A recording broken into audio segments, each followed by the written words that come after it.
বসন্তের শুরুতেই ভারী তুষারপাত উত্তর সিকিমের বিস্তীর্ণ এলাকায়। বরফের চাদরে মুড়ে দিয়েছে উত্তর সিকিমের রিয়ংথাম ভ্যালি, লাচুং, 0 পয়েন্ট, গুরুদাম্বা লেকের মতো উঁচু পাহাড়ি পর্যটন কেন্দ্রগুলি। কিছু রাস্তা বরফের পুরো আস্তরণে চাপা পড়ে যাওয়ায় যোগাযোগ ব্যবস্থা সম্পূর্ণ বিচ্ছিন্ন। সিকিম প্রশাসনের তরফ থেকে গাড়ি চালকদের সতর্ক করা হয়েছে।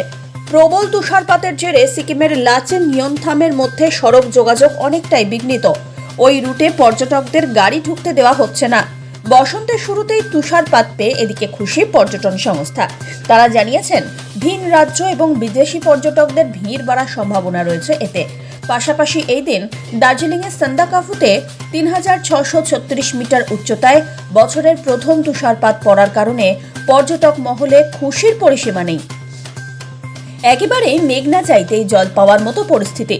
শীতের মরশুমে যখন পর্যটক সহ পর্যটন সংস্থাগুলি তুষারপাতের জন্য অধীর আগ্রহে এক প্রকার অপেক্ষা করেছিলেন, তখন আবহাওয়া কিছুটা হলেও বিমুখ ছিল।